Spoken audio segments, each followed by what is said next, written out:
क्या आप भी आरआरबी एनटीपीसी की तैयारी कर रहे हैं? आपको 2025 में सपना है कि आरआरबी एनटीपीसी क्लियर हो? क्या आपको ये समझ में नहीं आ रहा है कि भैया जीके जीएस कैसे पढ़े? क्या आपको ये समझ में नहीं आ रहा है कि कौन सा चैप्टर ज्यादा पढ़े, हिस्ट्री पढ़े, पॉलिटी पढ़े, जियोग्राफी पढ़े? तो गाइस आपने सही वीडियो पर क्लिक की हो। तो आपको मैं इस वीडियो में बताऊंगा 22,500 प्लस क्वेश्चन का प्रीवियस ईयर का एनालिसिस करके उसका एक पाई चार्ट के माध्यम से कि कौन से चैप्टर से कौन से टॉपिक से ज्यादा क्वेश्चन आए हैं, वो कौन सा आपको ज्यादा पढ़ना चाहिए। मेरा ये वीडियो में लास्ट तक हम चलते हैं आप वीडियो के स्क्रीन पर और आपको बताते हैं प्रूफ के साथ। तो गाइस मैं आपको बताने वाला हूँ ये पुराने प्रीवियस ईयर चार्ट के आधार पर विश्लेषण किया गया है, बुक का एनालिसिस है, जिसमें आपको पूरा विश्लेषण बताने वाला हूँ कि किस एग्जाम में यानी कि एनटीपीसी के कौन कौन से एग्जाम में कितने कितने क्वेश्चन आए। तो आपको सबसे पहले बता दूं कि ये एनटीपीसी के प्रीवियस ईयर के जो पेपर आए थे उनके आधार पर डेटा कलेक्ट किया गया है और यहाँ पर टोटल क्वेश्चन जो है वो 22,580 क्वेश्चन है। आप देख सकते हो कितने ज़्यादा क्वेश्चन है।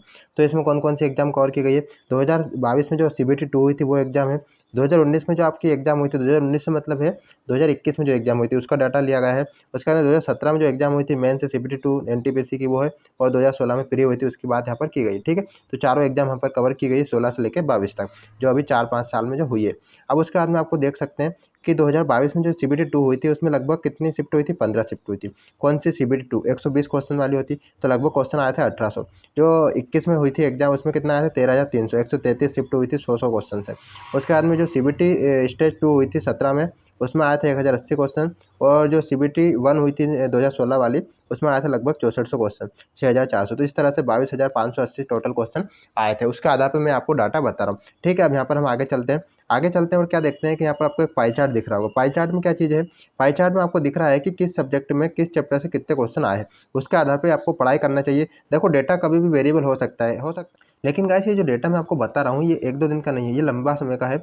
लगभग पिछले साल की जो 4 बार एग्जाम हुई है मेन एग्जाम एनटीपीसी का उसका डेटा है। तो इसके आधार पर अधिकतर चीज़ें वेरिएबल करती है, यानी कि अधिक चीज़ें मायने रखती है कि हाँ अधिकतर ऐसा ही होता हुआ होगा, ऐसे ही क्वेश्चन आते होंगे। तो मैं आपको बता देता हूँ। सबसे पहले तो हम देखते हैं तर्क शक्ति मतलब रीजनिंग हो जाता है। तो रीजनिंग के 21 से 41 क्वेश्चन यहाँ पर आए हैं। उसके बाद में आता है मैथ से आते हैं 24 से 69 क्वेश्चन।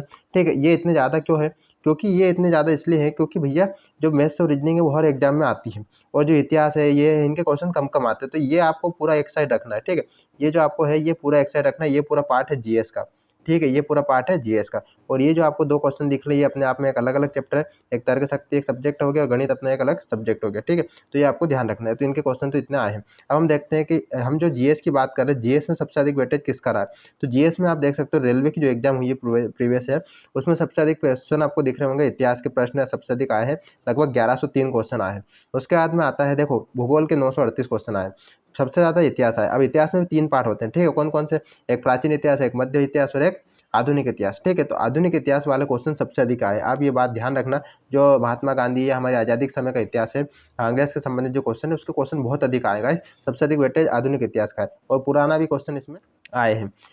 तो उसके बाद में आता है भूगोल के 938 क्वेश्चन आए। उसके बाद में आता है भारतीय राज्यव्यवस्था पॉलिटी क्वेश्चन देखे आप कम आए। इतिहास की तुलना में तो लगभग आधे से भी कम है, भूगोल की तुलना में लगभग आधे हैं, देख सकते हो आप। उसके बाद में इकोनॉमिक क्वेश्चन भी कम आए हैं, 554 क्वेश्चन यहाँ पर आए हैं। परंपरागत सामान्य का मतलब है यहाँ पर स्टैटिक से, क्या है, एक स्टैटिक हो गया और एक हो गया आपका करंट। स्टैटिक करंट ये सब चीज़ें आ जाती है परंपरागत ज्ञान में। ठीक है, तो इसके क्वेश्चन भी अच्छा है, 964 क्वेश्चन के समथिंग आए हैं। उसके बाद में फिजिक्स से आप देख सकते हो 339 क्वेश्चन है। रसायन के आप देख सकते हो 331 क्वेश्चन है। जीव विज्ञान के 573 क्वेश्चन है। कंप्यूटर के 546 क्वेश्चन है और पर्यावरण पारिस्थितिकी के 258 क्वेश्चन है। तो इसका वेटेज थोड़ा कम है। तो ये आपको मैंने वेटेज दिखाया कि किस तरह से किस चैप्टर के सबसे अधिक आए। तो आपको ध्यान रखना है कि आपको अधिक फोकस इतिहास पर करना है। ऐसा नहीं कि दूसरी चीज़ नहीं पढ़ना, लेकिन आपको इतिहास अच्छे से पढ़ना है। देख सकते हो, आपको एक और चार्ट बताता हूँ, उसको देखिए ये वाला चार्ट भी उसी का ही बना हुआ है, उसी का विश्लेषण है, लेकिन इसमें थोड़ा अच्छा देखो। हमें हिस्ट्री को अच्छे से कवर करके चलना है और हिस्ट्री में भी अगर आप मॉडर्न हिस्ट्री को अच्छे से करते हो तो ज़्यादा बेहतर रहेगा। ठीक है, क्योंकि इसके आधार पर क्वेश्चन बनने की ज़्यादा संभावना। आप प्रीवियस ईयर भी देख सकते हो। और अगर आपको ऐसा लगता है कि भैया हम हिस्ट्री में भी कौन कौन से चैप्टर ज़्यादा पढ़ें तो आप मुझे कमेंट करके बताएं, क्योंकि मेरे पास इसका एनालिसिस है। इसमें ये जो PDF है इसमें पूरा एनालिसिस ये देख सकते हो आप। इतिहास के पूरे क्वेश्चन है, प्रीवियस ईयर क्वेश्चन है, मैंने इसका पूरा वीडियो बना के डाल दिया है। तो थंबनेल लगी हुई दिख रही है यहाँ पे, तो आप इस थंबनेल को देख सकते हो और इस वीडियो को क्लिक करके आप प्रीवियस ईयर को रिवाइज कर सकते हो प्राचीन भारत के। अगर आपको ये लगता है कि भैया हमको हिस्ट्री में भी कौन से क्वेश्चन पढ़ना है, कौन से चैप्टर अच्छे से पढ़ना है, पॉलिटी में कौन से चैप्टर अच्छे से पढ़ना है, तो आप मुझे कमेंट करके जरूर बताइएगा।